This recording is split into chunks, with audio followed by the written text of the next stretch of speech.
Kính chào quý vị các bạn. Hôm nay có lâu lắm rồi mới có dịp quay trở lại Tri Tôn, An Giang. Mình tình cờ xem được một cái video của bạn Tuấn Dũng, kênh Nhịp Cầu Nhân Ái. Mình thấy có một cái nhân vật rất là hay, rất là phù hợp với show diễn cuộc đời, đó là anh Cường Khiếm Thị. Đây là bạn Tuấn Dũng, Nhịp Cầu Nhân Ái. Hồi nãy là đi rất gần với đồi Tức Dục nè, gần như là những cái điểm mà xa nhất luôn ở An Giang á. Rồi bây giờ mời quý vị các bạn vào để thăm nhân vật của chúng ta nha.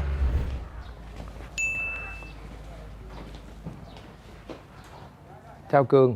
Dạ. Chào anh gì đó. Anh gì? Chắc em đâu biết anh đúng không? Anh thì anh biết em á. Em chắc em không biết anh.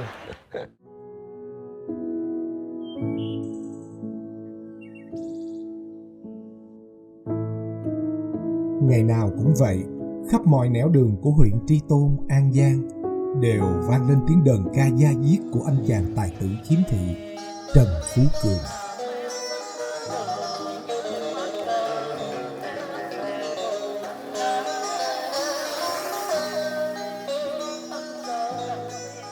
Sự chân thật, mộc mạc trong từng câu vọng cổ đã chạm tới tâm can người nghe. Bởi đó cũng chính là nỗi lòng của Phú Cường giữa cuộc sống mưu sinh đầy cơ cực. Tôi tên là Trần Phú Cường, hôm nay là 38 tuổi. Và nghề nghiệp hiện tại thì đi bán hột quẹt, sinh sống hàng ngày. Không phải bẩm sinh mà là sanh ra rồi cái tới 4 tuổi mới bị đau ban, rồi ban mới lên con mắt mới bị vậy. Thấy đường thì nó cũng buồn thiệt, nhưng mà thấy buồn nó cũng không có được ích lợi gì hết trơn. Thì cứ việc trời xanh thì trời dưỡng đi, thời gian trôi tới đâu thì mình theo tới đó chứ biết sao giờ.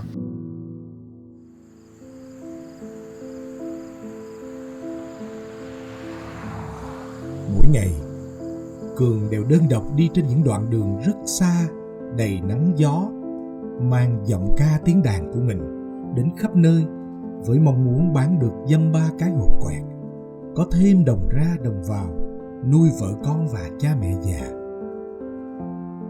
Những chặng đường đó chưa bao giờ là dễ dàng với một người khiếm thị như anh.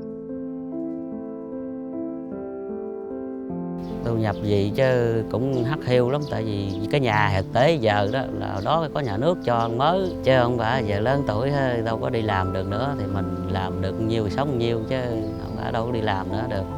Đó thì còn đi làm, chứ bây giờ thì con còn nhỏ quá, hai đứa nào cũng nhỏ, không hai đứa chưa đứa nào tới tuổi đi học hết, cho nên chưa đi làm gì được hết á. Ông trời đã lấy đi đôi mắt của Cường, nhưng bù lại cho anh một giọng ca ngọt ngào, luyến láy đầy tình cảm, cùng khả năng đánh đờn guitar bài bản chỉnh chu. Nhìn Phú Cường ngược xuôi bôn ba với cuộc đời, nhưng đôi tay vẫn ghì chặt dây đàn và miệng vẫn đều đều cất lên từng câu vọng cổ, mới thấy đằng sau cuộc sống mưu sinh vất vả của anh là một tâm hồn nghệ sĩ và niềm say mê âm nhạc mà khó ai bì được.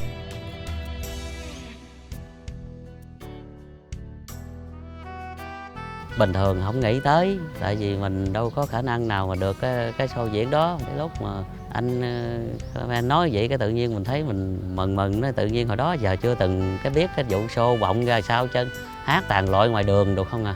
Cái ví dụ như có được vậy thì chắc là phái cái vụ quán tần ca tài tử, quán cà phê á, chắc nữa nếu có chắc cũng phải làm đó cho vui. Cái thứ nhất là bán cà phê được có tiền, cái thứ hai nữa mình có cái khả năng để mình trổ tài, cái ngón của mình càng ngày càng phát triển. Người nói đi cho tôi một lời rằng nghề sướng ca tôi không lạc loài. Ta ơn người phần tâm tôi muôn kiếp vương tơ, cho đời vui.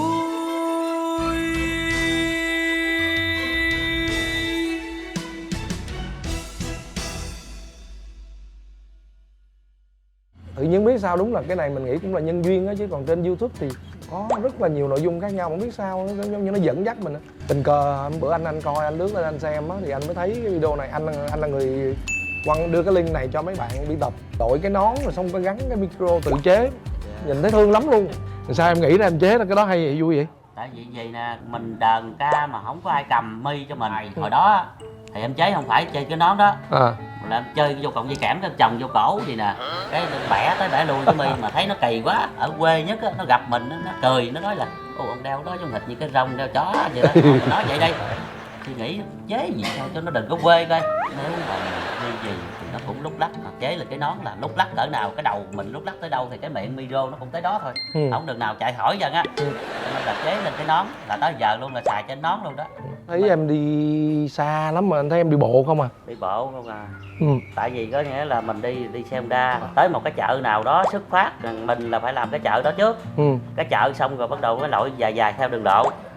Dạ. Mà anh nghe nói là em đi qua tới tận Kiên Giang luôn hả? Dạ, Kiên Giang cũng có, Cà Mau cũng có, Bạc Liêu cũng có. Nhưng em di chuyển bằng phương tiện gì á? Thì mình đi xe đò tới đó rồi mình bước nhà trọ rồi mình hỏi xin số điện thoại xe Honda vòng vòng đó. Rồi đầu mình đi tới cái điểm chợ đó mình làm xong mình lội bộ lai gai trên đường lộ. Chừng nào về mình mới lấy cái số điện thoại mình vừa xin đó mình điện mấy ổng xe đò, mấy ổng mới lại rước mình về cái nhà trọ của mình. Nhưng mà em đi rồi có ai đi theo giúp em không? Dạ không, đi mình không ạ.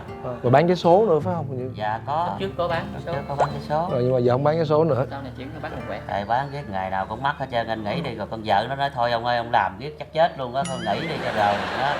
Vé số mắc hoài vẫn không được. Bán vé số này cũng căng lắm, nhiều khi đặng lục trước mít lòng sau nữa, bởi vì cho nên không bán là chắc ăn. Mình đi bán hột quẹt với bán tâm sĩ găng hoặc là bán bằng chải đánh găng gì đó. Bán ba đó thì cho nó chắc ăn. Rồi mấy cái thứ lặt vặt đó thì linh tinh đó ngày mình bán được nhiêu tiền? Bán là ví dụ được 500 phải không, thì tiền xe hết 200. Ngày 500 trừ 200 tiền xe còn 300 là cả vốn lẫn lời trong đó. Mình tính chắc ngày không biết được 100.000 không nữa. Bạn Cường rất là phù hợp với cái chương trình Show Diễn Cuộc Đời. Và cái ngón đàn của bạn rất là độc đáo, một cái giọng hát cũng rất là hay luôn. Dạ kính thưa quý vị các bạn, giờ mời quý vị các bạn cùng theo chân Coleman đi bán hột quẹt ga ở tại chợ Tri Tôn An Giang. Lúc này tình hình khó khăn quá cho nên là nghĩ làm show giải trí luôn, giờ đi bán hột quẹt. Dạ kính thưa quý vị các bạn, bây giờ anh Cường đang lắp đàn ở ngay chỗ ngã ba chợ Tri Tôn.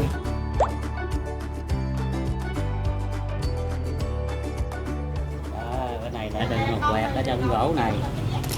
Hột quẹt là bỏ ra vô cái lỗ này phía trước nè. Anh để phía sau cái túi và gắn cặp với cái loa.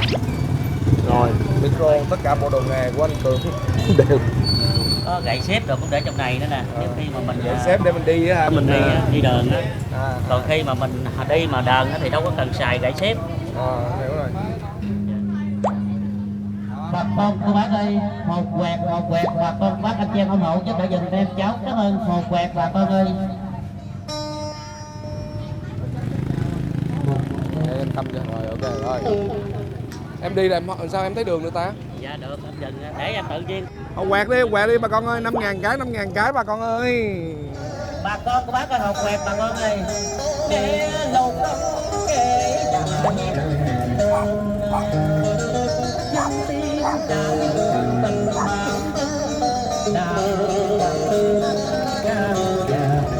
nhỏ chợ Tri Tôn đi.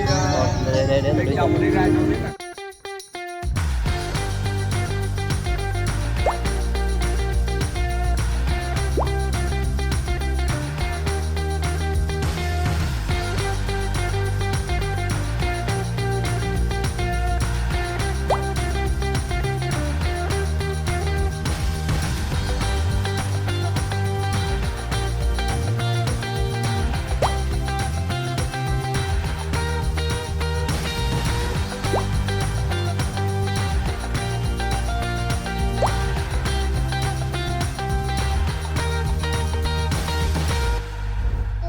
Thôi mình vô đây mình tạm dừng trong giây lát mình kiểm tiền đi. Hồi nãy là anh có 60 cây nữa.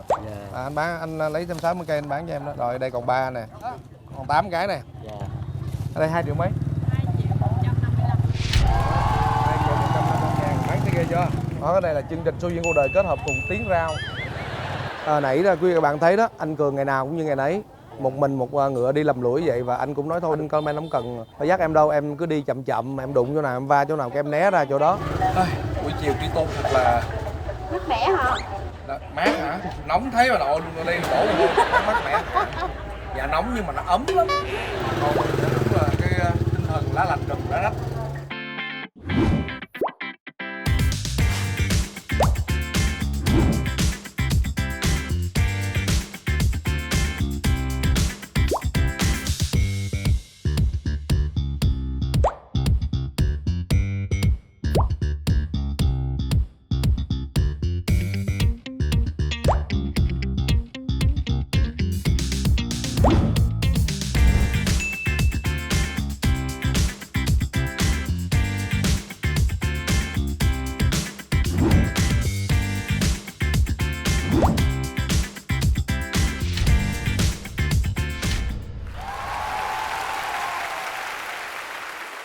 Chào mừng quý vị và các bạn đang đến với chương trình Show diễn cuộc đời.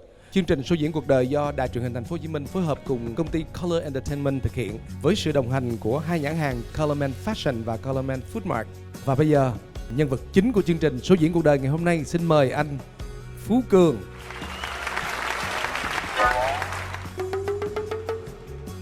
Dạ thưa quý bà con cô bác, là sân khấu này nó hơi dài, từ lúc giới thiệu cho tới lúc mà đi ra. Dạ, chào anh Colorman ạ. Phú Cường xin chào hết toàn bộ đây đi, tại không thấy không biết có nhiêu phải chào hết. Dạ, tổng chào. Bữa nay có mang cái nón tặng cho anh Colorman, có đem theo. Dạ. Ủa cái nón em đâu rồi? Nón em nữ đâu? Cái nón này. Nón độ của em đâu? Nón này không phải độ mà là nón cây nhà lá vườn. Đó, vậy đó. Gắn cái mic lên là xong đó. Gắn cái mì vô vậy đó. Đây quý vị các bạn, đây là chiếc nón huyền thoại nè. Cái mì đút vô đây. Đút vô. Cái mì thì Cái này gọi là danh cầm nón mũ đó. Đó. Đút vô đó là xong, nó cái đội lên là ngay người miệng luôn vậy nè. Nghe lên luôn đó. Đó. Bây giờ đọc chiếc kiểu nhị anh ha. Đó.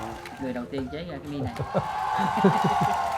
Cho anh mượn ơi, cho anh mượn. Mới mượn cái đó, cái lo á. Lo này mới luôn đó. Thì nói anh là cái lo kia là ấy rồi xong rồi là chơi lo này chứ cái lo kia. Vậy sao hát? Chắc mình cầm về đi. Ủa sao cái em đội sao mà nó không bị mà anh đội ngay lỗ mũi anh vậy? Đợi chứ nữa. Sụp xuống xíu nữa hả? Tại vì em đo là vừa cái đầu của em còn Cái đầu anh bự quá. Thì em thiết kế cho anh cái nón. Nha, cái nón y vậy luôn, phiên bản thứ 2. Kỷ niệm nha. Phiên bản thứ 2 nhưng mà cái sợi dây nó dài chút xíu đó. Nó dài tới để có gì anh về anh có gì lâu lâu anh biểu diễn anh hát được. một cái gọi là nồi cơm đi suốt trên quãng đường, không lẽ mình lấy mình tặng không, mình làm tự tay mình làm ra một cái nữa để mà tặng cho anh để làm kỷ niệm. Dạ em xin gửi tặng cho anh. Dạ đây là cái nón huyền thoại của anh Cường á. Cường đội hai anh em. Cái mi này á, là mi nặng hơn cái mi của em. Cái mi của em á, thì nhà cái mi lo á, thì ấy bởi vì cho nên để vô mi này nó hơi chì xuống đó. Còn cái mi này thì không nói được tại vì nó gắn ngay trán mình luôn. Dạ thưa kính thưa quý khán giả, là tình cờ mình xem một cái video hình ảnh của anh Cường đi lên trên con đường rất là vắng, đội cái nón này với cái micro này, cầm cái đàn vừa hát, rồi phía sau lưng vác cái loa. Thì thực sự là cái hình ảnh đó nó làm cho mình vô cùng xúc động. Đó là lý do ngày hôm nay anh Cường có mặt tại đây trên cái sân khấu này ạ. Mình cũng đặt vui thôi, mình đặt cho anh Cường một cái biệt danh là danh cầm ca mũ nón. Và ngày hôm nay thì chúng ta sẽ cùng thưởng thức giọng ca của anh Cường, cùng song ca với một cô ca sĩ trẻ xinh đẹp nằm trong top 3 thí sinh xuất sắc của Đường Đến Danh Ca Vọng Cổ mùa 2. Dạ, xin được chào đón bạn Bích Ngọc đã đến với chương trình ngày hôm nay.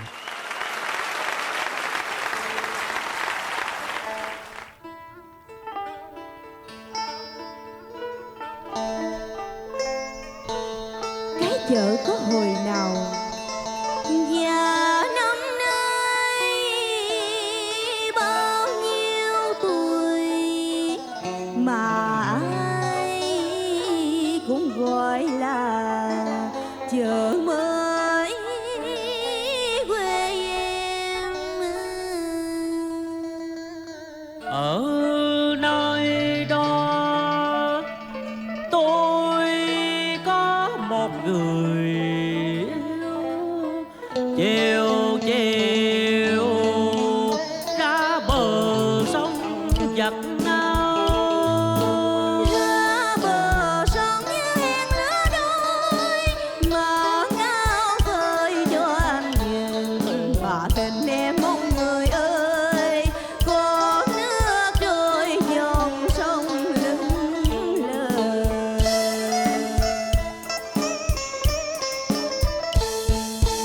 Trong bờ sông anh hẹn với em, mai mốt đây anh mang cao trầu, giờ người sẽ duyên tình ta.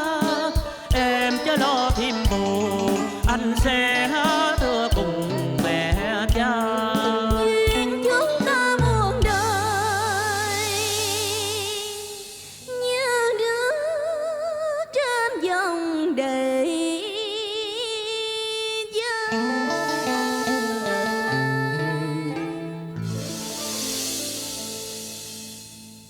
Chúng tôi yêu nhau đã 6 năm rồi mà chưa thành chồng vợ. Hỏi cha thì gật đầu, hỏi mẹ quay ngang rồi bao. Mẹ bảo sao vậy anh? Mẹ nói thằng Tâm có cái tánh cọc cằn, sợ sau này con hồng về bị nắng.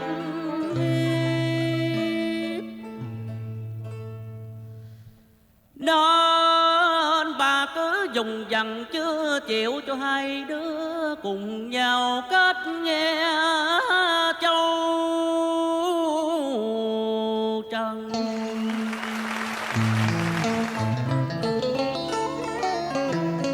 Làng xóm bạn tới bạn đôi anh buồn thiệt là buồn. Từ cái bữa nhà anh qua rặng hỏi, thấy mẹ lắc đầu em cũng thôi giặt áo ở bờ sông. Hôm có lệnh tổng quân Nga, Sao anh không cho em biết?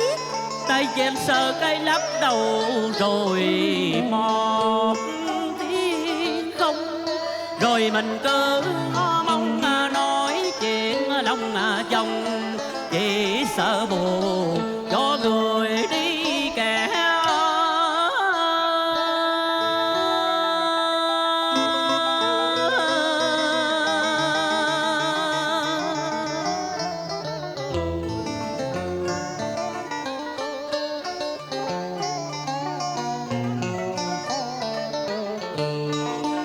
Anh ơi, mấy hôm sau em mới hay tin anh đi bộ đội. Em vội chạy xuống Long Xuyên rồi em lên Châu Đốc. Nhìn những chỗ tiễn quân xa pháo còn rải rớt, mà bóng người thương chẳng biết đâu tìm. Những bữa nhớ anh cái em giả đò em đi chợ, ghé nhà thăm hai bác cho đỡ buồn. Nghe bác nói thương nào thằng Tâm cũng nhắc hỏi, vậy chứ con Hồng bây giờ đã có chồng ở đâu chưa?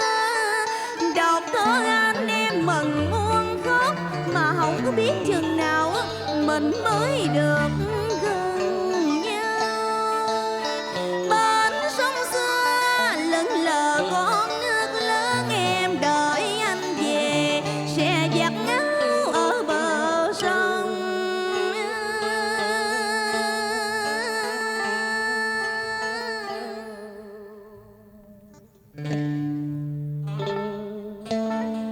Anh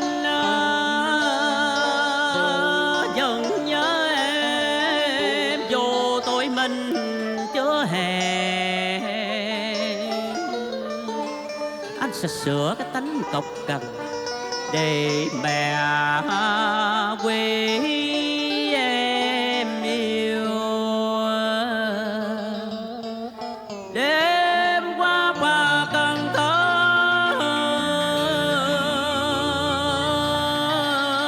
dành theo con nước lớn,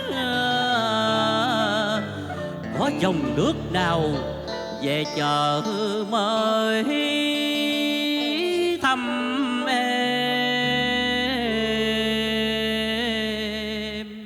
Ơi dòng sông mang nước đi nơi nào, có về quê em nghe không đôi điều rằng em nhớ thương anh nhiều. Trong chờ xa dường như trông thấy chiếc áo nàng phơi dòng sông, chờ mới người ơi thương nhớ hoài. Dù cho hẹn chầu cao.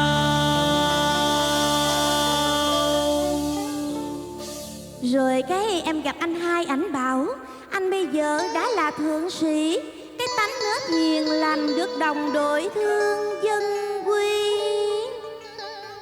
Nghe nói chưa tròn câu chiếc ngoái trầu nào trên tay mẹ dừng lại.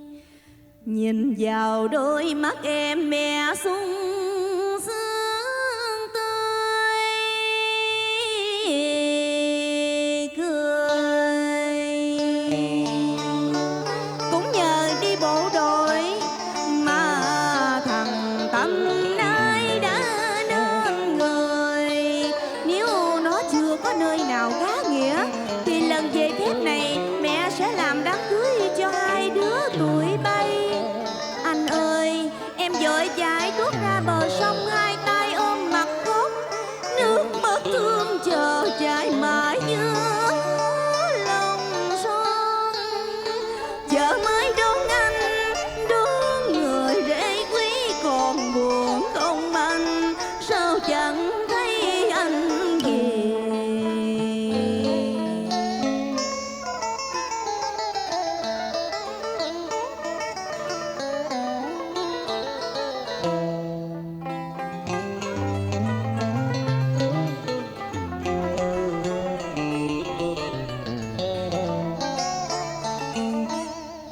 Tuy có buồn anh đâu dám dần, bởi cha mẹ nào cũng vì hạnh phúc của con. Đời một lần xe duyên không phải bên, là chọn đời chuốc khổ mà thôi. Anh chưa về vì quê hương còn bông vặt, cho nhớ em nhiều cho chợ mới thì chung. Với mẹ hiền lành dân lòng khấn khai, với bên sông xưa em giặt áo buổi trưa hè. Tết này em sẽ ra thăm anh ở ngoài ấy, mẹ đã bằng lòng em không còn sợ mất anh. Hơn 50 năm chợ mình vẫn là chợ mới, chỉ sau năm mà chợ có lâu lắm đến đâu em. Dạ cảm ơn.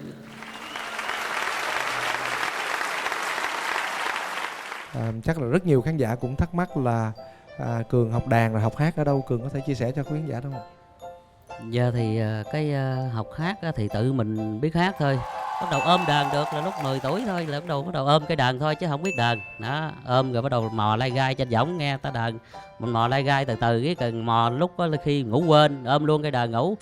Thì lúc đó như đi học hồi năm 9 mấy, 93, 94 rồi đó. Chọn trường cái tật dạy biết ngón xong ra ngoài mới mò đàn được. Cái từ từ mò tới đâu hay tới đó, lần lượt từ từ vậy đó. Làm cái nghề massage xong quay qua thấy không im, nhảy qua cái này thấy làm được quá, làm luôn. Dạ. Ngay sau đây chúng ta sẽ thưởng thức tiếng đàn cùng với giọng ca của anh Cường qua bài Tình Cổ Trái Khổ Qua của soạn giả Viễn Châu. Anh nói anh làm một tiết mục với cái nón được không quý vị các bạn?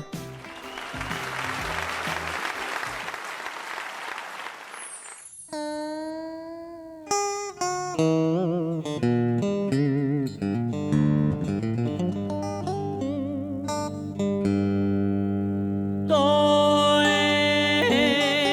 với em hai nhà cùng một xóm, nhà của tôi có chồng đám khổ quá. Mỗi bình minh còn nặng giọt sương xa, tôi nhìn mày cánh tay ngà em tới đâu. Dây khổ qua nhị vàng bông trắng, còn trái khổ qua tí đắng nhưng đượm thắm hương tình.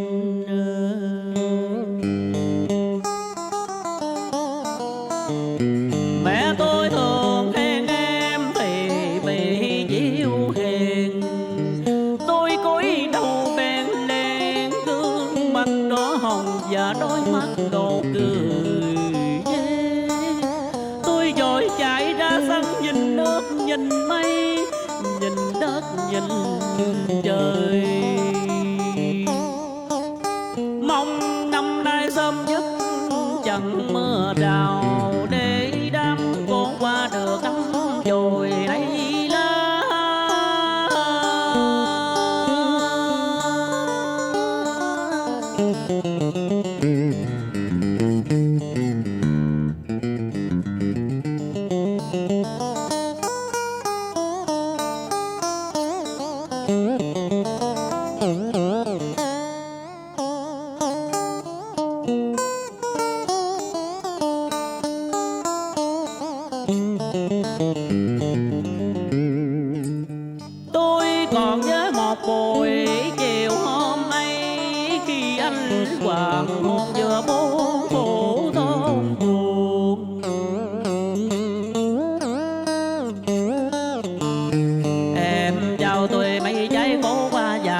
dành phần tặng anh.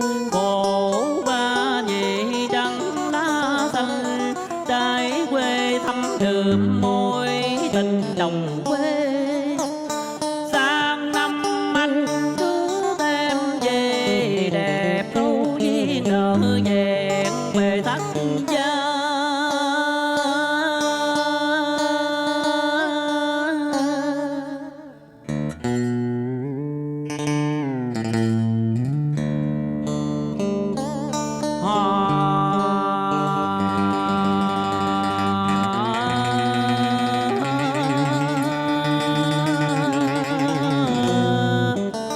Đèn nào cao bằng đèn ba gia, gái nào đẹp bằng gái chợ dòng. Lần ngày em làm đệ tơ hồng, lần ngày em bé gầy.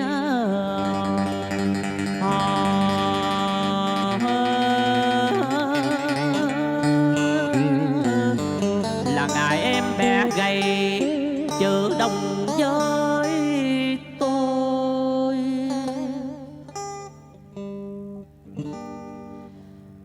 Đám cưới của em mời đông đủ bà con lối sớm, còn riêng tôi sao chẳng thấy ai mời.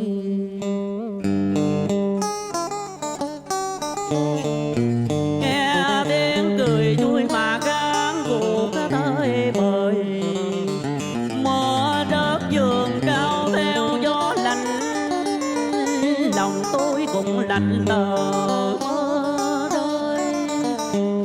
Em đi cạn chén rượu mừng, tôi về biết mấy đêm giường khổ đau. Người ta vui vẻ làm sao, còn tôi mơ giấc chim bao gặp đàn.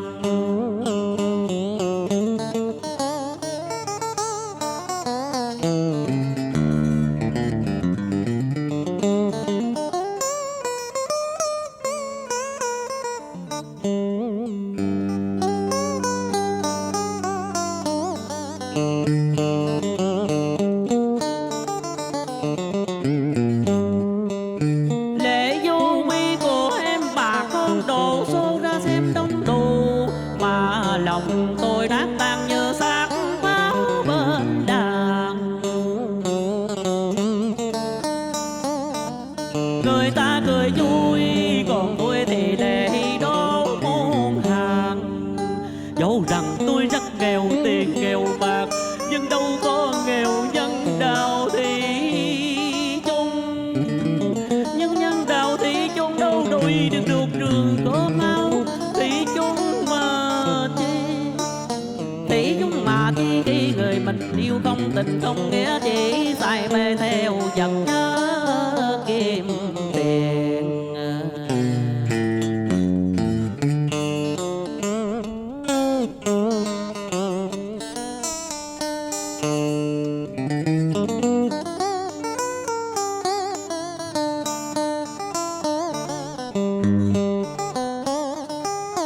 Năm nay trời lạnh sương nhiều quá, chàng khổ quá sai trái đã lớn rồi. Mẹ tôi ngày một giờ còn đậm cẩm nấu nồi canh khổ quá, hôm nay mới nấu nồi canh một món mà con hằng ưa thích. Tôi cúi đầu không nói mà dòng lệ cứ rưng rưng.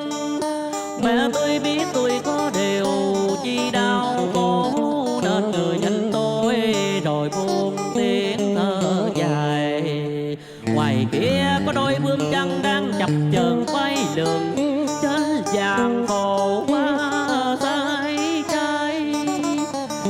Như đang chiêu ghẹo kẻ si tình, quá yêu người nên không được người yêu.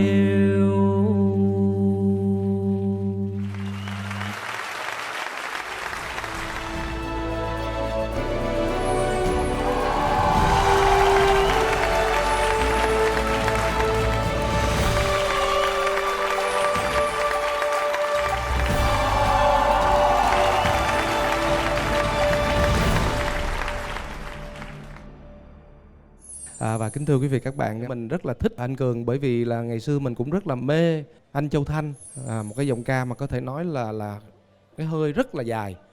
Đó, và mình nghe khi mình nghe Cường hát thì mình có cảm giác phảng phất là đâu đó rất là giống anh Châu Thanh. Đi bán ở ngoài á, thì cũng nhiều người nói y vậy. Em có muốn gặp chú Châu Thanh không? Dạ thì em cũng muốn lắm chứ tại đó giờ em biết đờn, nhưng mà em ở vùng sâu vùng xa, cũng nhờ anh đó đi tìm kiếm móc môi em ra chứ coi em cũng không biết đường đâu đi ra. Hồi đó tới giờ cháu nghe chú Châu Thanh hát mà nói giờ bữa nào mình đờn được cho ông hát một bài im gì đâu ha, không biết sao đờn được ta. Nhưng mà giờ nhờ anh Kalamen anh chào tổ chức cái show diễn cho mình. Mình cũng có hỏi là nếu vậy thì bữa nào nếu được anh mời được anh Châu Thanh và chị Phượng Hằng vào Em Dám Song Ca không? Và ngày hôm nay còn có sự giao lưu của nghệ sĩ ưu tú Phượng Hằng. Chào. Dạ, chào chị Phương Hằng. Những người đam mê ca cổ về cải lương thì chắc chắn là không xa lạ gì với cái cách ca vọng cổ dài hơi của chị Phương Hằng. Chính vì cái làn hơi thiên bẩm và cái sự rèn luyện công phu của chị thì Phương Hằng còn có khi là đặt tác giả viết riêng cái câu vọng cổ ít nhất 100 chữ để phù hợp với nhân vật và câu chuyện tuồng. Vì vậy cho nên là ngày hôm nay thì ban tổ chức cái chương trình Show Diễn Cuộc Đời của chúng tôi cũng rất là hân hạnh, rất là vinh dự được mời được nghệ sĩ ưu tú Phượng Hằng đến đây ngày hôm nay và song ca cùng anh Cường ạ. Một bản cải lương rất nổi tiếng mà chắc hẳn quý vị các bạn đều biết, Chuyện Tình Lan và Điệp.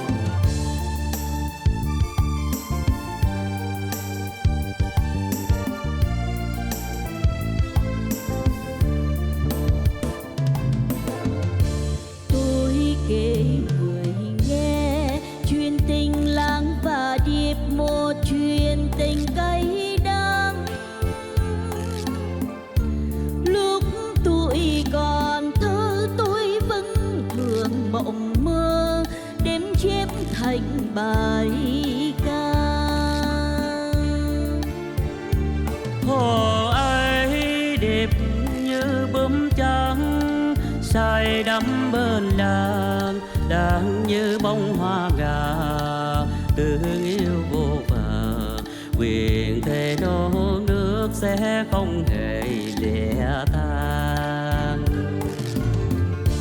Chuông đổ chùa xa chiều tang trường về, điệp cùng làng chung bước cuối nẻo đường đi, đôi bóng hẹn mùa thi lắng khóc đợi người đi. Lần cuối gặp nhau làng khẽ nói thương mãi nghe anh, em yêu anh chân tình, nếu duyên không thành điệp ơi làng cắt tóc quên đời vì anh. Nếu duyên không thành điệp ơi làng cắt tóc quên đời vì anh.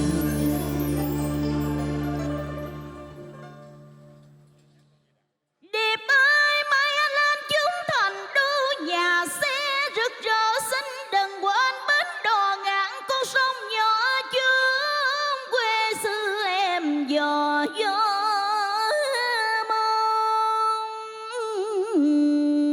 chờ.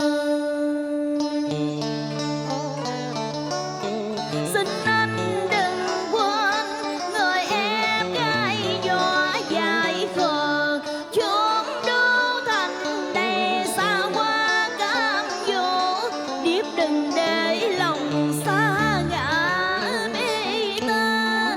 Để chút tiền món tờ lỗ em dành dùm, trao anh làm lộ phí đường xa. Mai mốt đây khi danh phận rỡ ràng, xin chớ phụ vàng tình xưa duyên cổ.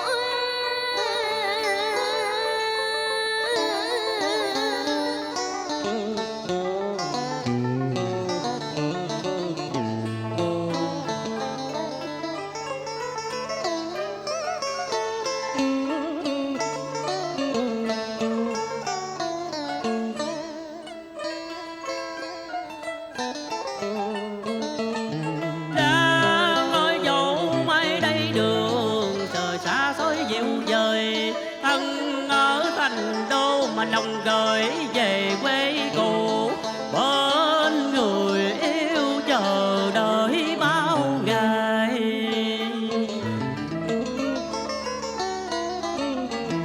Xin em đừng để giả nghi ngờ, dẫu đèn đô thị ngọn xanh ngọn đỏ, anh vẫn một lòng thương nhớ mạnh chân quê. Nhớ dòng sông sâu bên lỡ bên bồi, nhớ con đò nhỏ sớm chiều đưa khách. Nhớ người yêu chúc con cho anh ăn học, nguyện chọn một đời không giống phụ đối thay.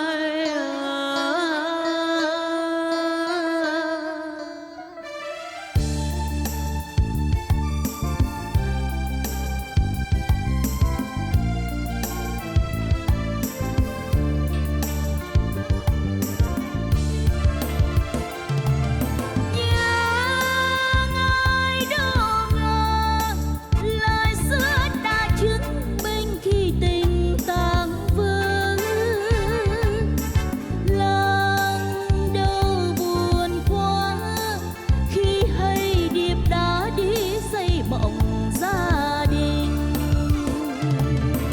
Ai nào biết cho ai đời quá thua cay nên đành lỡ biết ai.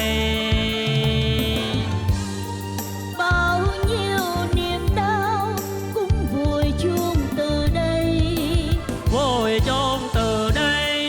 lỡ một cung đàn phải chăng tình đời là dòng dãy oán trái. Nếu vì tình yêu lang có tội vì đâu, sao vướng vào sầu đau.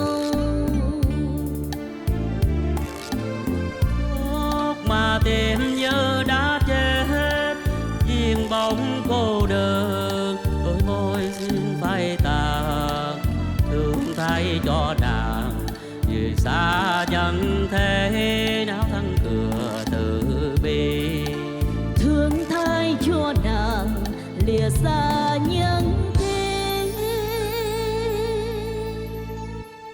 nào thân cửa từ bi.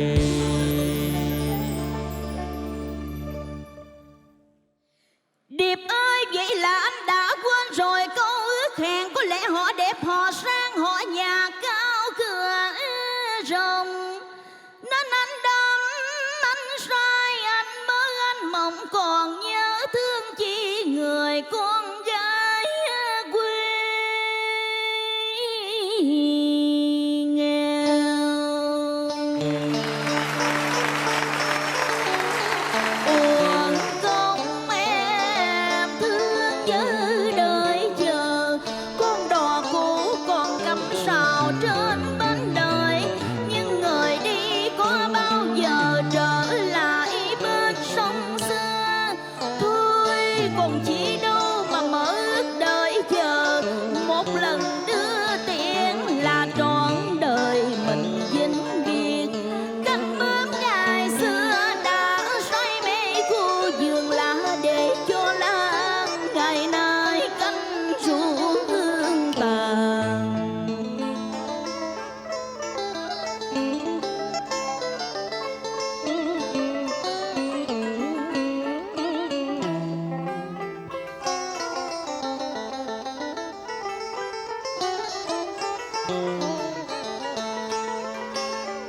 Đang nói đẹp trọn đời chỉ yêu con lăng thôi, dần nhớ mãi câu hẹn thề đắm cù.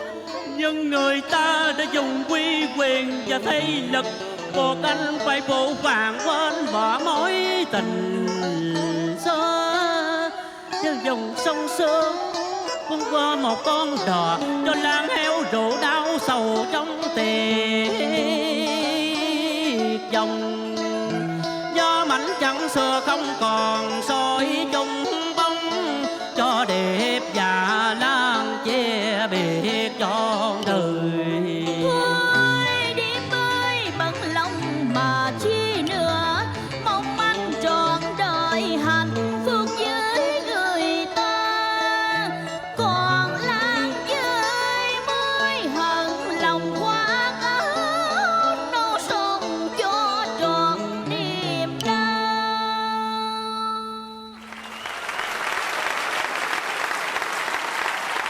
Cảm ơn chị Phượng Hằng đã hát được với em cũng tội nguyện rồi đó. Đứng dưới nghe chị hát nổi da gà. Nãy mà em hát với cái cô Bích Ngọc á, mà em không có khớp, nhưng mà hát với chị Phương Hằng sao em Không sao, trời ơi, bình thường. hồi đó giờ luôn chưa từng hát với cô Phương Hằng lần nào chứ, bởi vậy mới hát được. Mừng quá trời, cái tự nhiên nó khớp, bà con thông cảm giùm. Xin mời quý vị và các bạn đến với một cái phần trình diễn nữa của anh Cường. Trước giờ thì chắc chúng ta chỉ thấy anh Cường đàn guitar thôi, nhưng mà ngày hôm nay thì chúng ta sẽ được chứng kiến anh Cường với cái khả năng đàn sến. Anh Cường sẽ đệm cho chị Phương Hằng thể hiện cái ca khúc Quê Hương và Nỗi Nhớ.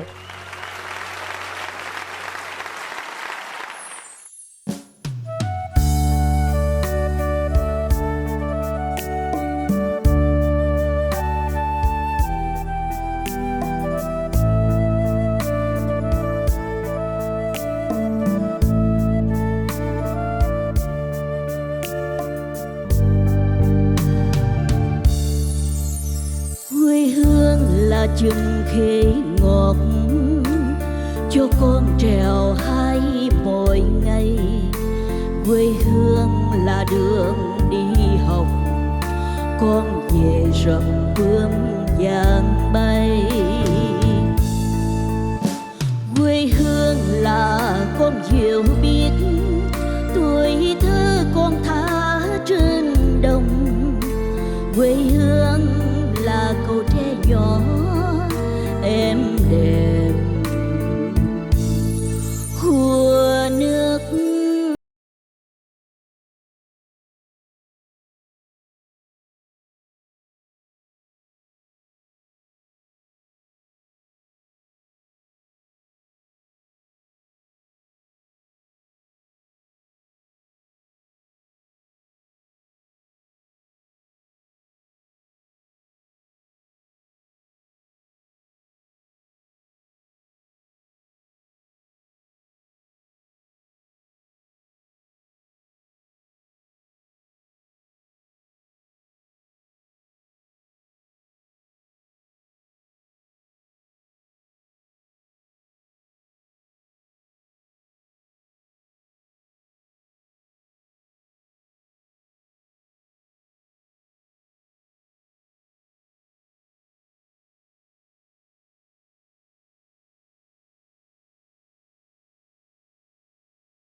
bây giờ thì mời quý vị và các bạn cùng chúng ta cùng hướng về sân khấu và xin mời nghệ sĩ Châu Thanh. Trước hết thì Châu Thanh xin chào tất cả quý vị đang xem chương trình. Quý vị và các bạn thân mến, thì nói đến anh Châu Thanh này mình còn có một cái câu chuyện rất là vui, mình rất là thích. Tại vì ảnh có một cái biệt danh gọi là bầu chùa. Dạ. Lý do sao có thế này là vì anh Châu Thanh là người làm các hoạt động thiện nguyện rất là nhiều, và anh thường xuyên là bầu xô, mà bầu xô miễn phí á, bà con cô bác hay gọi vui gọi là anh bầu chùa. Dạ, em rất là ấn tượng cái đó, như là hôm nay rất là duyên được tiếp đón anh ở đây. Tiết mục kế tiếp đó là bài Nụ Hồng. Ngày hôm nay là một cái show diễn cuộc đời của Phú Cường. Chúc cho em được nhiều sức khỏe. Thì hồi nãy hay em hát với chị Phương Hằng rồi, thôi bây giờ đờn cho anh Châu Thanh đi ha. Giờ đó là ước nguyện của con mà. Và gửi tặng cho tất cả quý vị đang xem chương trình. Nụ hồng là biểu tượng cho hạnh phúc. Vì vậy cho nên Châu Thanh chúc tất cả quý vị thật nhiều hạnh phúc và lúc nào tràn đầy sức khỏe. Nụ hồng.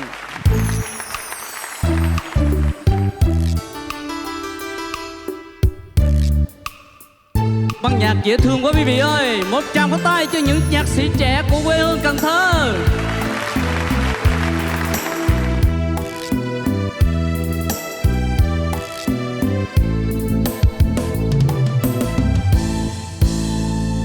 Nụ hồng trước ngõ nhà ai, đờ hoa bước mong tìm lại, ngọt ngào say đắm tỏa hương, cho đời thương lại càng thương.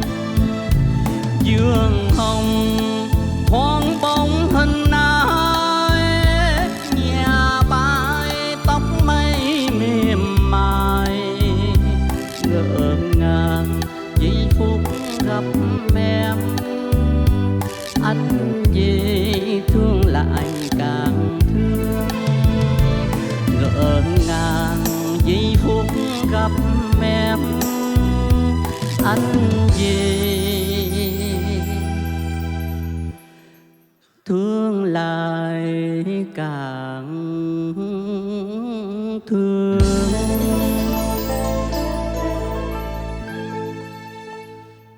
Khi mặt trời áp về phía tây là lòng tôi nôn nao nỗi nhớ. Nhớ vườn nhà, nhớ dáng thuốc ta một người con gái, dùng bón cây xanh chăm chút từng nụ hoa hồng. Trời đất mênh mông mà chân tôi lại hướng một con đường. Sự rung động con tim không có thuốc tiên nào chế ngự, mỗi khoảnh khắc mong gặp nàng dồn lại thành cả đại dương. Lòng muốn nói em thật nhiều nhưng không tìm được lời hay, lặng lẽ tần ngần nhìn cảnh hoa sắc thắm, bỗng thấy chút ghen hờn khi bướm lại ông qua. Ôi thương mến đáng thương nào ai rõ thấu.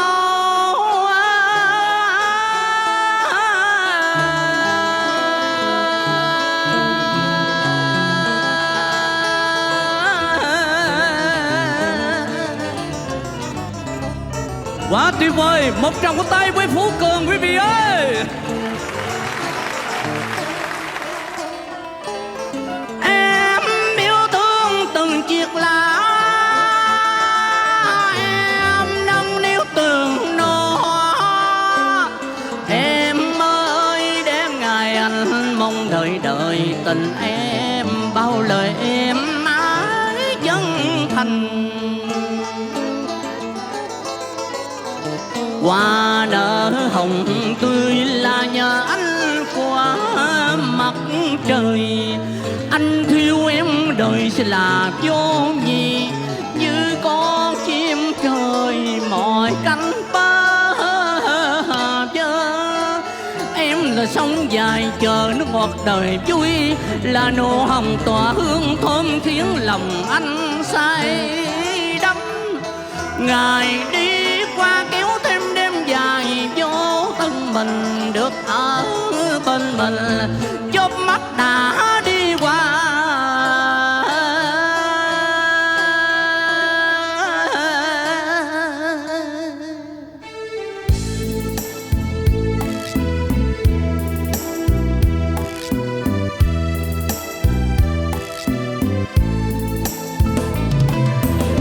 Em yêu thương từng chiếc lá, em nâng niu từng nụ hoa. Em ơi đêm ngày chờ đợi, dù bao xa cách thương nhớ đầy vơi. Có những phút lòng yên lặng, nghe sao khuya gọi vầng trăng. Hôm hương hoa hồng nở rộ, gọi tình yêu đến bay lo mong chờ. Hôm hương hoa hồng nở rộ, gọi tình yêu đến bay lo mong chờ.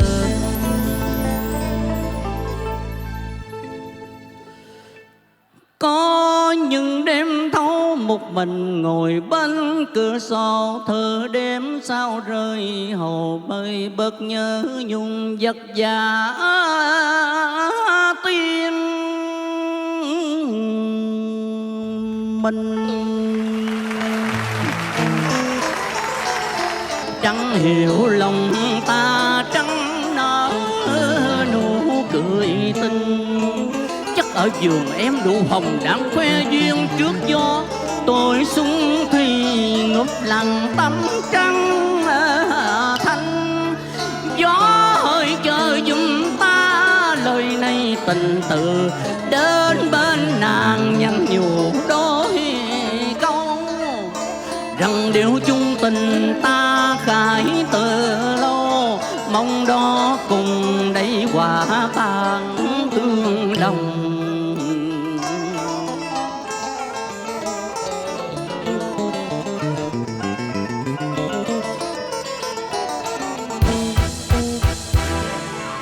Em yêu thương từng chiếc lá, em nâng niu từng nụ hoa. Em ơi đêm ngày chờ đợi, dù bao xa cách thương nhớ đầy vơi. Còn những phút lòng yên lặng, nghe sao khuya gọi vầng trăng. Hôm hương hoa hồng nở rộ, gọi tình yêu đến bay lo mong chờ. Chờ đợi nhớ mong tâm tư khắc khoải, nụ hồng kia đã lấp kín tim này. Sông xanh con nước đông đầy, đêm đêm tâm sự lời đầy cùng ai.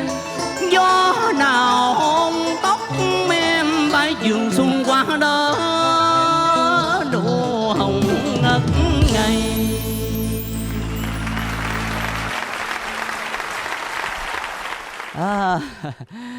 Rất là hạnh phúc với những tràng pháo tay nồng nhiệt của tất cả quý vị đã dành cho Châu Thanh ạ. Xin cảm ơn tất cả quý vị. Ôi, anh luyến lấy còn ác quá. Ngày hôm nay thì có một cái tiết mục giao lưu nữa rất là thú vị. Đó là anh Thanh Điền, nhân vật chính của show diễn cuộc đời ở tập thứ 3 thì cũng quay trở lại. Mà hôm nay thì anh Thanh Điền sẽ đàn kìm, hòa đàn cùng với lại anh Phú Cường, Móng Nhuộm Sân Chùa, một sáng tác của soạn giả Yên Lan với phần hòa đàn của anh Cường và anh Thanh Điền.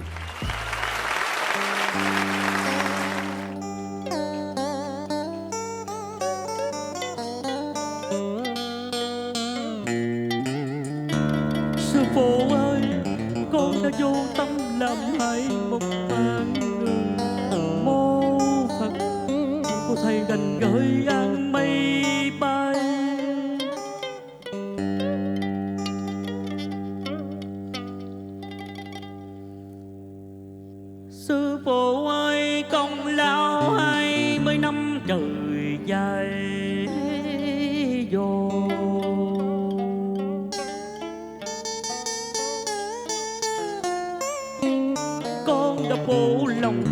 trong một phút một giây.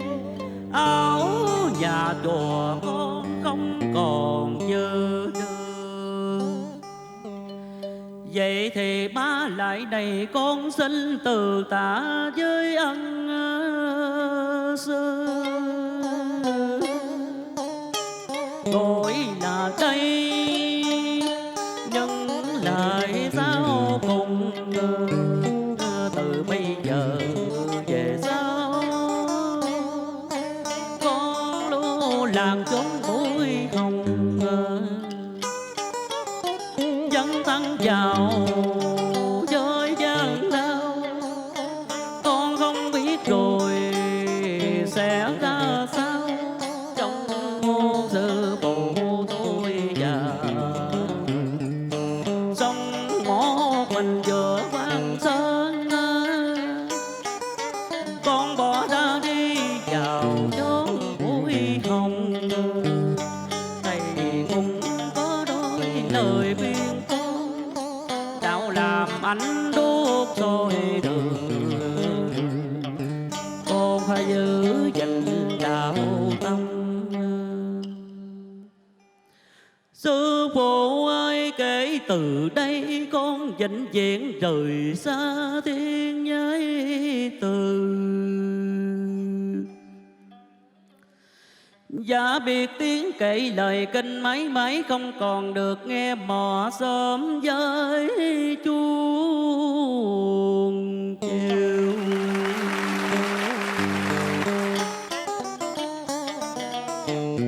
Con sẽ ra đi lưu lạc chốn bụi hồng, sẽ lăn lộn với cuộc đời tí phi giả cha. Bằng tâm hồn non dài thơ ngây, áo nâu sông xanh được trả từ đây. Vì con không còn đủ hành để phát lên cười con nữa. Trời ơi, tôi đã nhúng tay vào tội lỗi, bằng tâm tư không chợn chút lối lầm.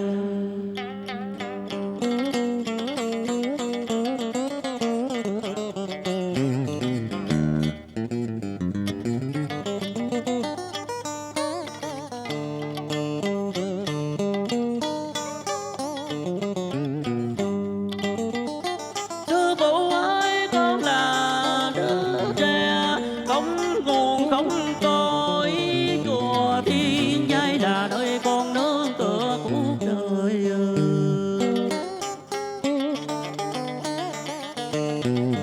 Tôi sợ tình còn hơn cốt nhục thâm tình, nay bỗng nhiên dập dùi bao biên cô.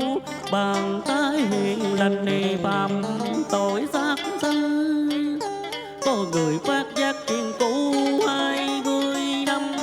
Con còn có một mối thù gia tộc. Trời ơi, tôi muốn vợ tung đầu ông, biết cư xử làm sao cho tròn đạo cả đời.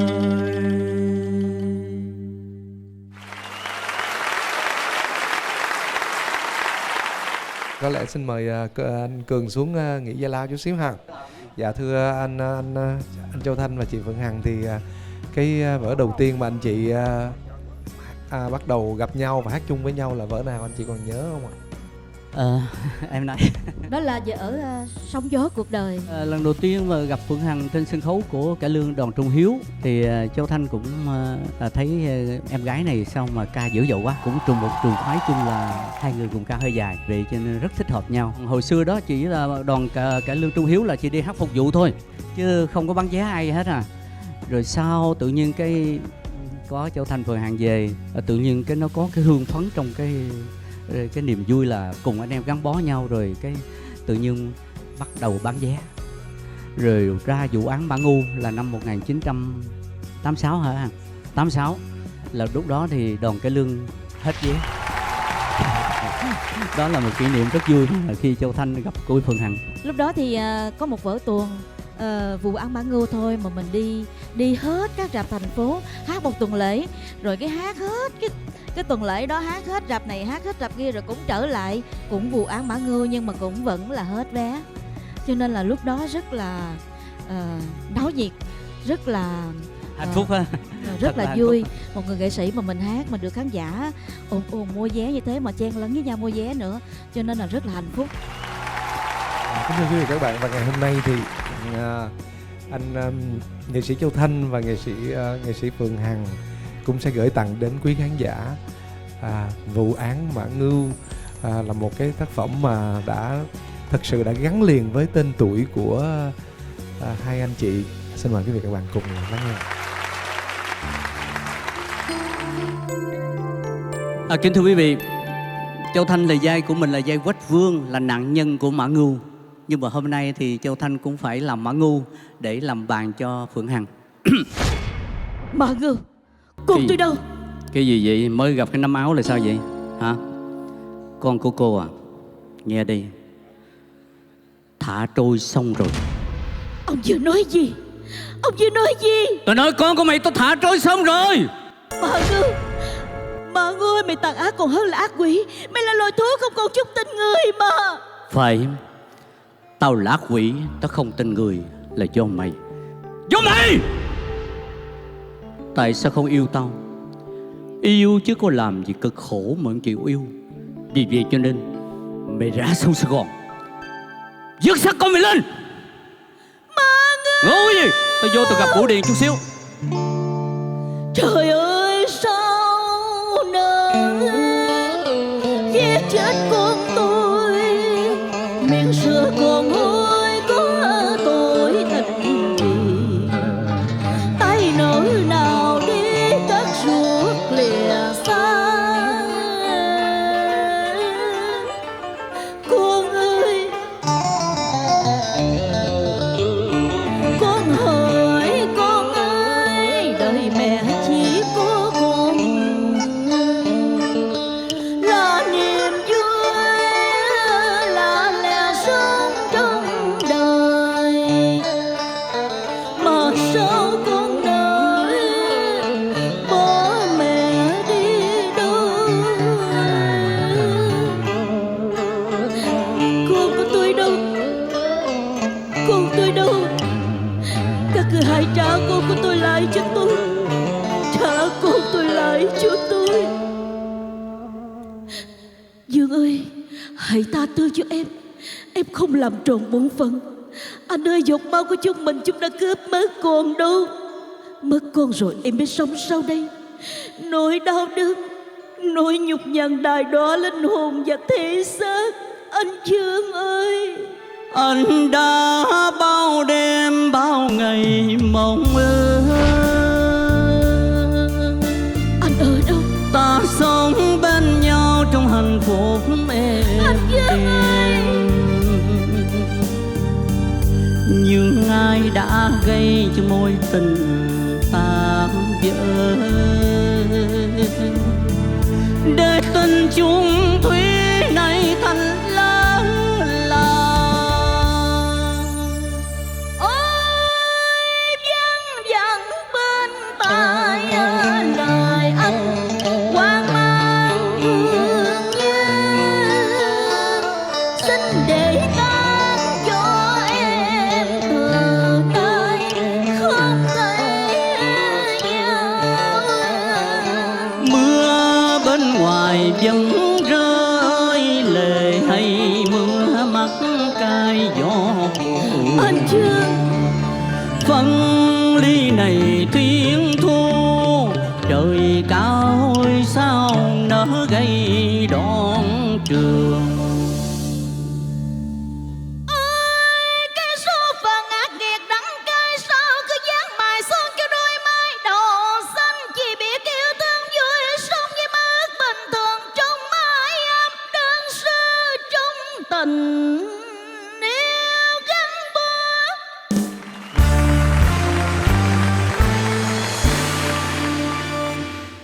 Sức yếu bơ vơ giữa dòng định mệnh, biết than cùng ai, biết khóc cùng ai. Kiếp dưới buồn bỡ khổ, tôi muốn ngồi đất rộng trời cao. Nơi nào cho tình yêu nảy nở, và có nơi nào cho sự độc ác vô nhân.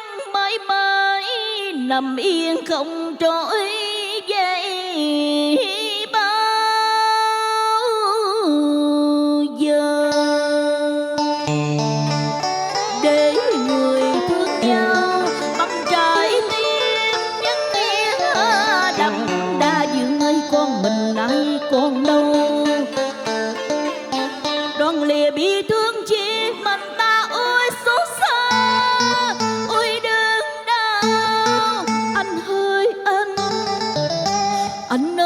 đâu câu ái ân cầu thủy chung, kiếp này đành lỡ hẹn trong mong gì sum họp đoàn viên.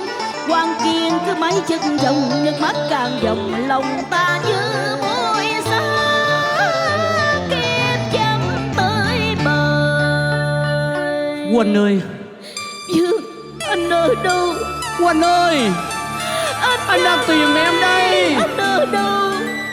Quân ơi! Anh Dương ơi! Quân ơi! Anh đang tìm em đây. Hôm nay em về tới Cần Thơ, anh tới nhà hàng lúa nếp để tìm em đây em ơi. Nhiều đêm thức tròn để nhớ thương em, nhớ qua làm sao biết ngọ tìm tay trắng anh nào mơ với mộng, nên tình hai đứa vẫn chưa yên.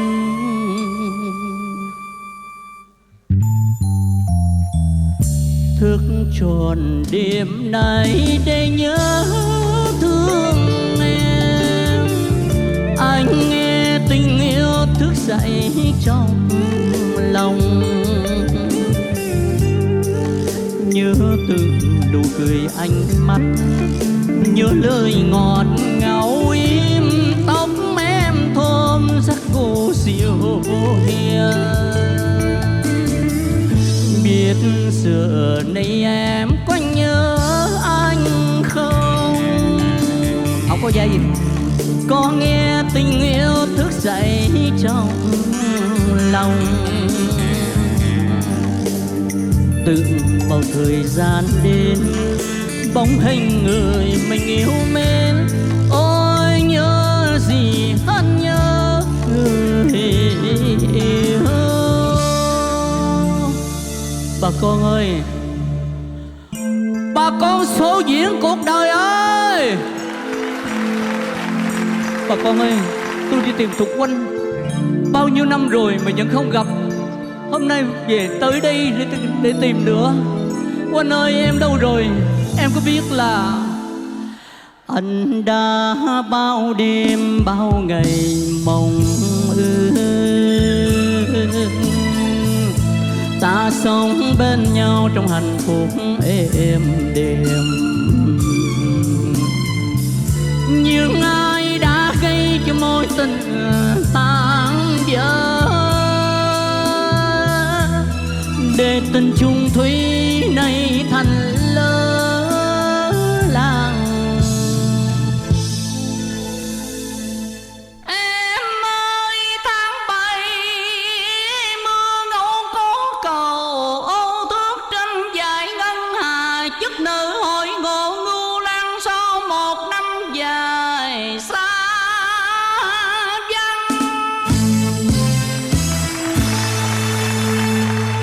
Còn anh nhớ em chỉ bằng giấc mong khóc hận vì ai gây cảnh đắng cay, để giờ anh xong kiếp đơn côi biết về đâu, khi đường tương lai mịt mù tăm tối mà lối đi về không có ngày mai, vì người ta cướp đi đôi mắt của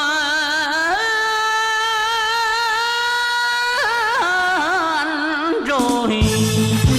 Quán than kêu gào biết cùng mãi, xót chia thương sầu ấy người hỡi đớn đau trong lòng.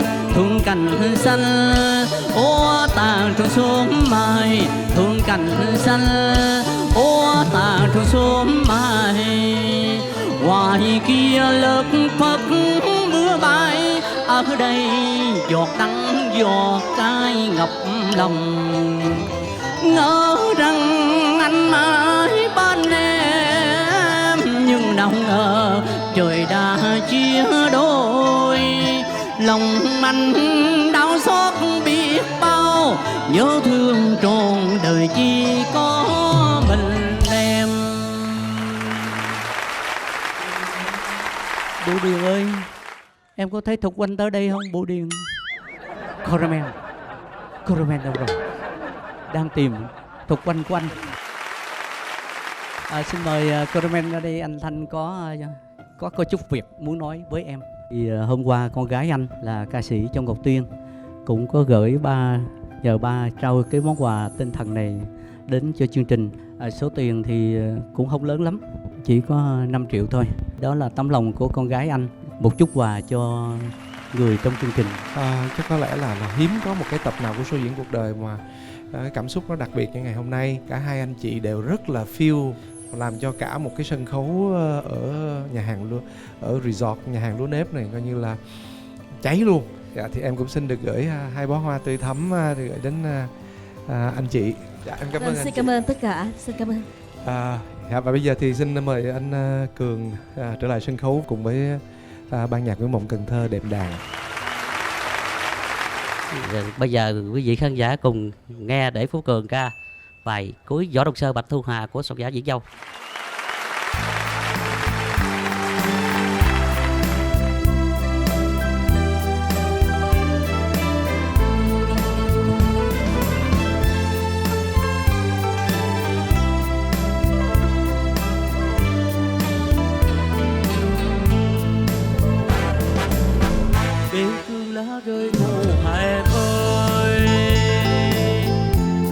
Bình mộ không tới nơi, mây nước buồn cơn lửa binh, hết kể về chung tình, không than riêng em một mình. Tuôn lá xanh xây màu cho anh, tình đâu bè bạn trong cơn chiến tranh. Đưa tiếng nào ai đưa tiếng, hết kể về chung tình. Nói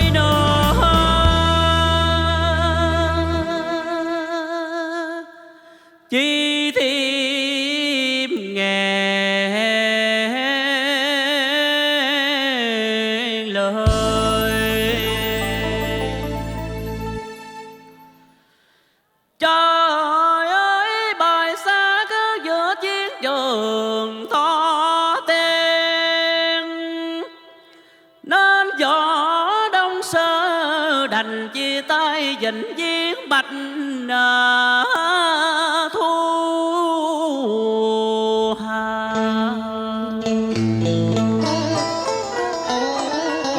Bản tình chung ơi hoài không mỏi đợi chờ, hãy gọi tên anh trong giấc chiều sương lạnh, khi cánh vàng bay về cuối đèo trời xa. Dừng lúc cánh phía tựa rèm châu ngâm anh chân tơ nàng hài nhớ. Đến tháng năm này có một người yêu đã vùi sâu vừa dùng cát trắng.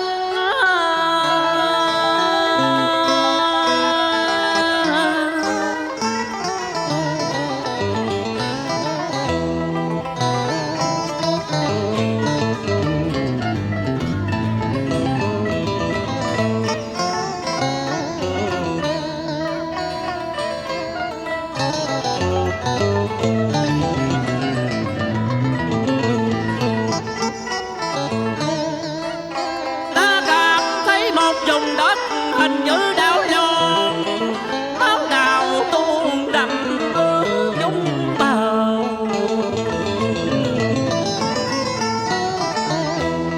Ta gọi tên em ba tiếng Bạch Thu Hà.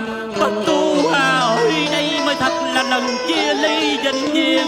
Hết mong về gặp lại người xưa, rượu ly bôi ngày ấy tìm anh đi, và là bay theo gió ngựa phi. Nàng có biết đâu buổi tiền đưa hôm ấy là buổi chia lìa, nàng chờ đợi mà chi.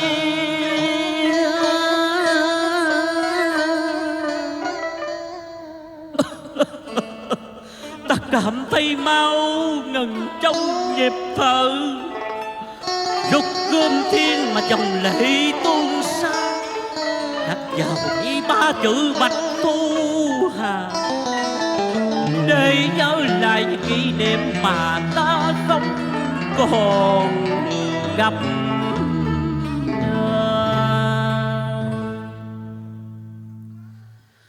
Tuân Mã ơi hãy phi mau về báo hung tin quân ta được rõ, rằng võ Đông Sơ đã vùi thầy trong gió bụi qua.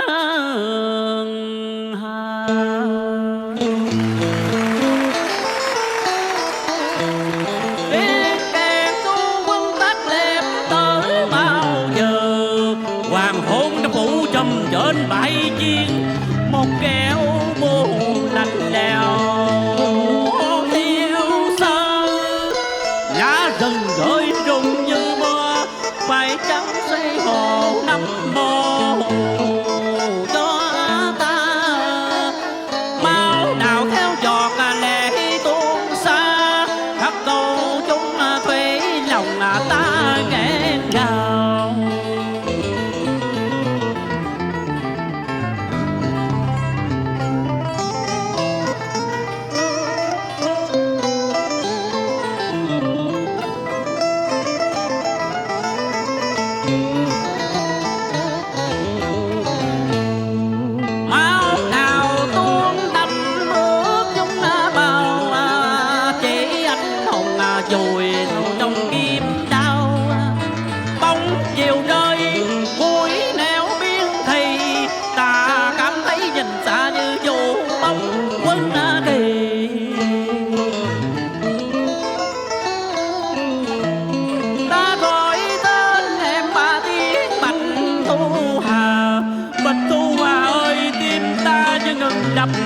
Bao ta từng hoàng chạy khắp châu thân, ôi lỡ làng rồi điên hẹn trăm năm, từ đây là giờ đến ta hài ngắm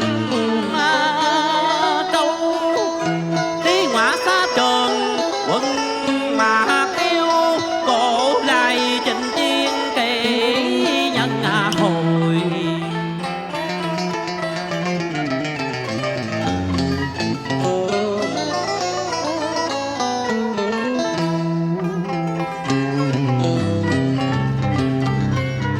Bạch Thu Hà, Bạch Thu Hà ơi, nàng đã bao phen vượt xuôi chèo non để giữ vẹn tiết kinh, ta mới bận lao mình trong nắng gió.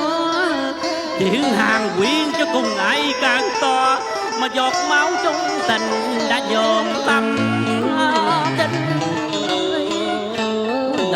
Từ đây hết nợ hết duyên hết đắng hết đây, lỗi gươm tiền ta xin trả lại cho người yêu lý tưởng Bạch Thu Hà. Ơi tình chung ơi, đường về mình mù anh không tới nơi, mấy nước buồn ta lửa binh kê về chung tình khóc than đi em một mình. Bạch Thu Hà xin vĩnh biệt.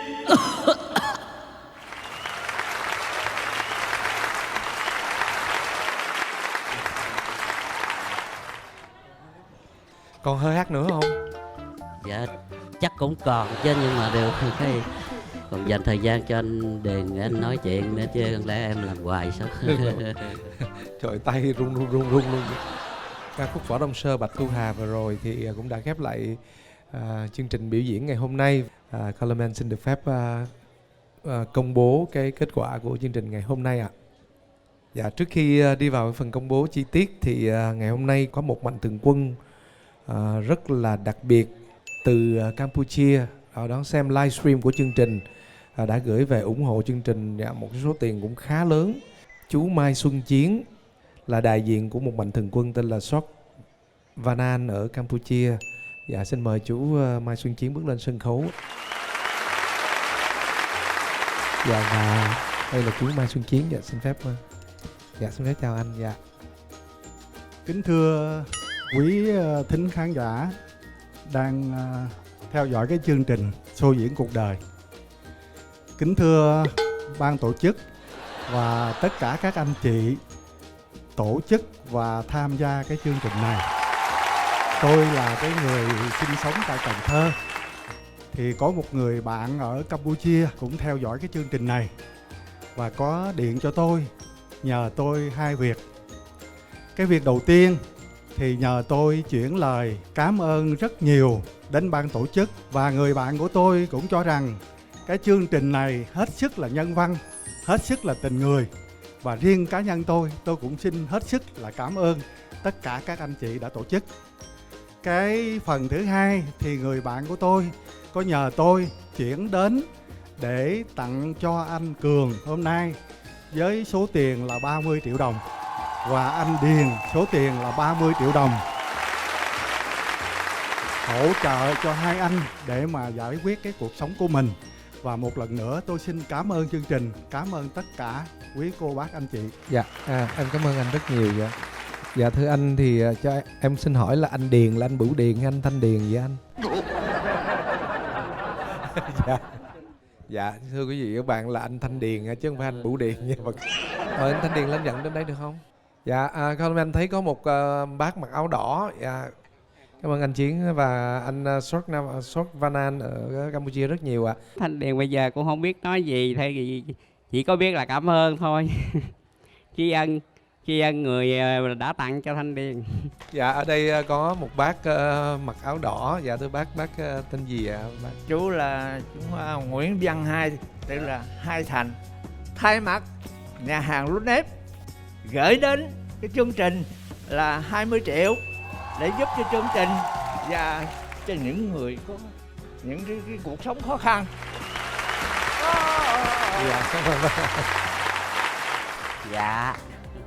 Dạ rồi, dạ mình xin phép gửi riêng cho anh Thanh Điền và mà thêm 10 triệu, anh Phú Cường thêm 10 triệu nữa. Cho anh Phú Cường 15 đi.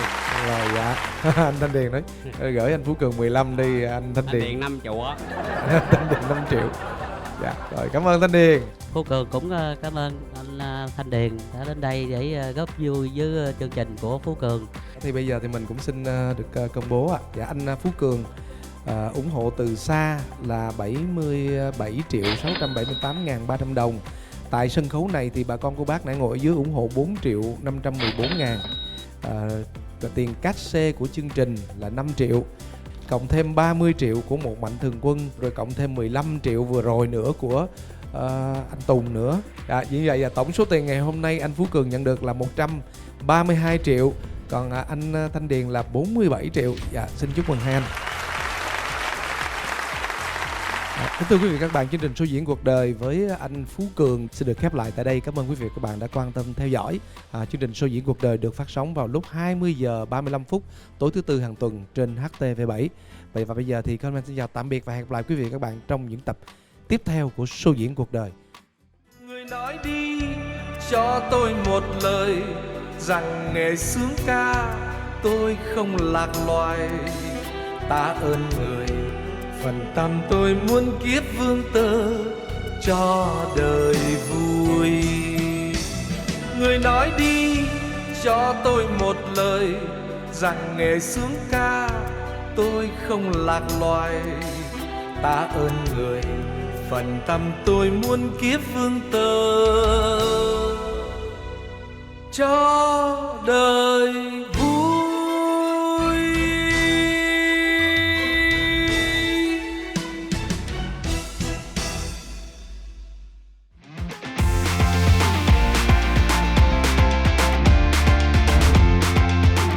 Chào mừng quý vị và các bạn đang đến với chương trình Show Diễn Cuộc Đời. Nhân vật chính của ngày hôm nay đó là bạn Bùi Ngọc Thịnh.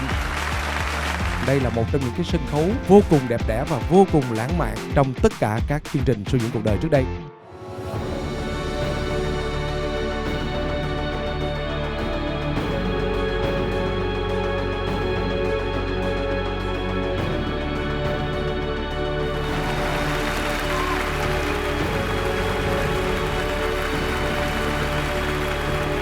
Con không có lời thơ lời văn nào để miêu tả hết cái sự xúc động. Xin chân thành cảm ơn chương trình để em có được một show diễn hôm nay.